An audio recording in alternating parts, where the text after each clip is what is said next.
Olá, eu sou a Cibele da Fraternidade Espírita Chico Xavier de Lontras e eu estou aqui hoje para compartilhar com vocês um tema que sempre me chamou muito a atenção, que é o mundo de regeneração. Então eu resolvi fazer uma releitura de alguns materiais aqui para saber um pouquinho mais sobre o caminho que nós estamos trilhando, em que essa pandemia é uma das situações que estão acelerando o processo da transição planetária. Então, primeiro eu gostaria de trazer para vocês o conceito de regeneração. Se nós procurarmos no dicionário, nós vamos encontrar a palavra regeneração como sinônimo de renovação. E o significado está relacionado à renovação moral e espiritual. Ora, se é assim, nós podemos imaginar que não é o planeta que numa determinada data do dia para a noite vai se transformar. Não vai ser num passe de mágica que um dia nós vamos acordar num mundo sem poluição, sem lixo, sem desigualdade, sem crime, sem violências, enfim, sem dor e nem sofrimento. Não. A renovação moral e espiritual pressupõe que são as criaturas que habitam o planeta Terra é que terão que se renovar. Emmanuel, no texto intitulado Cristo e Nós, do livro Fonte Viva, diz assim: ninguém acredite que o mundo se redima sem almas redimidas. Matou a charada, né? No livro A Gênese, um livro bastante interessante, lá no capítulo 18, que é o último do livro, quando ele fala da geração nova, Kardec diz assim: para que na terra sejam felizes os homens, preciso é que somente a povoem espíritos bons, encarnados e desencarnados, que somente ao bem se dediquem. Portanto, é necessário que a humanidade seja formada por homens de bem. Lá no Evangelho segundo o Espiritismo, há uma passagem que conceitua o que é esse homem de bem. Bem resumidamente, é aquele que pratica a lei de justiça, amor e caridade na sua maior pureza, questiona sua consciência sobre os seus atos, tem fé em Deus, aceita as provas e expiações sem lamentações, é benevolente para com todos e por aí vai. Então eu recomendo que todos busquem lá no capítulo 17 do Evangelho segundo o Espiritismo esse conceito do homem de bem. O importante é termos em mente que todos nós podemos nos tornar homens de bem. Para isso é necessário que a gente faça a nossa reforma íntima, que a gente reforce as nossas virtudes e minimize as nossas imperfeições. E é justamente a partir das experiências existenciais que nós vivemos, das situações que Deus coloca em nossas vidas, que nós temos chances de agir e temos liberdade de escolher nossas ações. Cada vez que a gente consegue identificar um comportamento ruim e transformar para um comportamento melhor, nós estamos nos reformando. E à medida que cada um de nós vai se transformando para melhor, a soma dessas individualidades aprimoradas é que vai resultar numa coletividade melhor, mais propensa a fazer o bem. Então serão as criaturas regeneradas que vão regenerar o planeta. Voltando aqui à Gênese, nesse capítulo da geração nova, Kardec nos dá um exemplo de como é que isso vai acontecer e eu vou ler um trechinho para vocês. Ele diz assim: figuremos um regimento, ou seja, imaginemos um batalhão composto na sua maioria de homens turbulentos, indisciplinados, os quais ocasionarão nele constantes desordens, que a lei penal terá por vezes dificuldade em reprimir. Esses homens são mais fortes porque eles são mais numerosos que os outros. Eles se amparam, animam e estimulam pelo exemplo. Os poucos bons nenhuma influência exercem. Seus conselhos são desprezados. Sofrem com a companhia dos outros, que os achincalham e maltratam. Não é essa uma imagem da sociedade atual? Ou seja, se nós olharmos para as notícias da TV e da internet, vamos perceber que na nossa sociedade o mal ainda predomina. Vamos ver pessoas cometendo crimes, violências, corrupções, entre outros comportamentos equivocados. Mas isso está mudando, né? Nós já somos melhores do que nós fomos no passado. Pensem lá na época do Império Romano, da Inquisição, dos grandes descobrimentos, né? Onde os povos originários foram dizimados, ou mesmo na época das guerras mundiais. Nós estamos evoluindo, ainda que muito lentamente. E aí Kardec continua. Suponhamos que esses homens, aqueles truculentos, são retirados um a um, 10 a 10, 100 a 100 do batalhão e substituídos gradativamente por iguais números de bons soldados. Mesmo por algum dos que, já tendo sido expulsos, se corrigiram. Ao cabo de algum tempo, existirá o mesmo regimento, mas transformado. A boa ordem terá sucedido à desordem. Então, Deus se utiliza de situações como a pandemia, dos desencarnes em massa, para acelerar esse processo da troca, né? Como se fosse ali no batalhão que ele falou.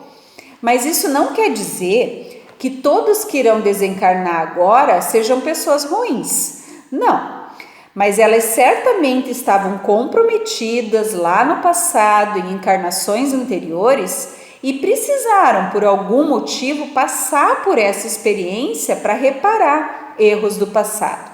Mas como diz aqui na mensagem, elas poderão ainda retornar e contribuir com a transição planetária. E ao mesmo tempo que um grande número de pessoas desencarna, outro grande número chega ao nosso planeta, dessa geração mais propensa a fazer o bem, em acelerar o desenvolvimento tecnológico, das ciências, das artes, da espiritualidade. Bom, aí nesse momento vocês podem estar se perguntando, tá, mas quando isso vai acontecer? Na verdade, não se sabe, nós não temos essa resposta, porque justamente depende do esforço de cada um de nós. A Terra vai evoluir à medida que os homens forem evoluindo. Isso será gradativo, é um processo, mas que um dia vai chegar. Então, quando chegar, como é que serão esses mundos regeneradores? Aí a gente vai recorrer ao Evangelho segundo o Espiritismo, no capítulo 3, que fala das moradas na casa do meu Pai, itens 17 e 18, em que o Espírito Santo Agostinho nos traz umas informações bem interessantes. Vou ler mais um trechinho para vocês. Diz assim: os mundos regeneradores são intermediários entre os mundos de expiação e os mundos felizes.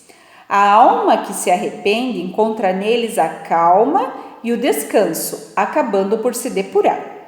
Nesses mundos, o homem ainda está submetido às leis que regem a matéria. Sente as mesmas sensações e os mesmos desejos como vós, mas está livre das paixões desordenadas das quais sois escravos. Nele não há mais o orgulho que silencia o coração, a inveja que tortura e o ódio que sufoca. A palavra amor está inscrita em todas as frontes. Um perfeito equilíbrio regula as relações sociais. Todos reconhecem Deus e tentam ir até Ele, cumprindo-lhe as leis. Nesses mundos, a felicidade perfeita ainda não existe, mas sim o começo da felicidade. O homem ainda é de carne e por essa razão está sujeito aos sofrimentos da vida, dos quais apenas os seres completamente desmaterializados estão livres. Ainda há provas a suportar, mas já não são as angustiosas e dolorosas da expiação, as angústias dolorosas da expiação. E aí ele finaliza assim, ó: mas nesses mundos o homem ainda pode fracassar, porque lá o espírito do mal não perdeu ainda completamente o seu domínio. Não avançar é recuar. Se o homem não está firme no caminho do bem, pode cair novamente nos mundos de expiação, onde o aguardam novas e mais terríveis provas. Lembram, né, de Capela? Então, esse aqui é um alerta, né? Se nós não progredirmos, se nós não nos reformarmos, não teremos condições de reencarnar num planeta regenerado.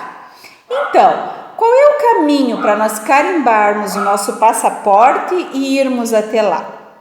Bom, vamos lembrar que Jesus é o caminho, a verdade e a vida.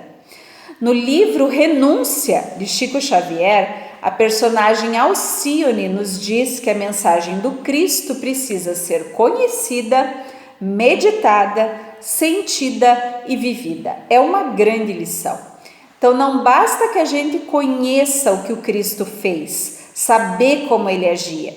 Nós precisamos realmente tê-lo como o nosso modelo e guia, passarmos a aplicar os ensinamentos que ele nos deixou em nossas vidas, começando pela lei do amor. Que a gente então possa aproveitar, né, o Evangelho segundo o Espiritismo para conhecer, meditar e a partir dele aplicar em nossas vidas.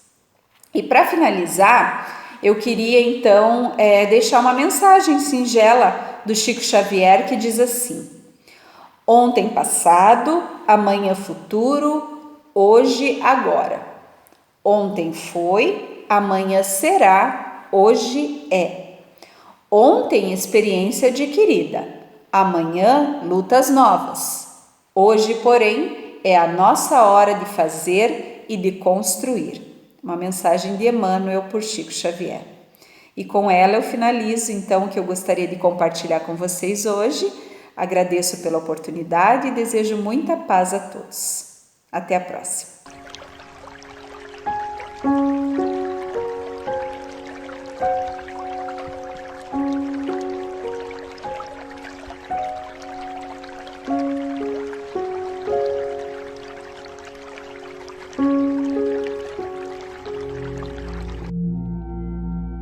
Queridos irmãos, vamos nos colocar numa posição confortável, porque a partir de agora vamos nos concentrar na espiritualidade maior, em Deus nosso Pai, em Jesus nosso Divino Mestre, e vamos nos preparar para o passe que está para iniciar.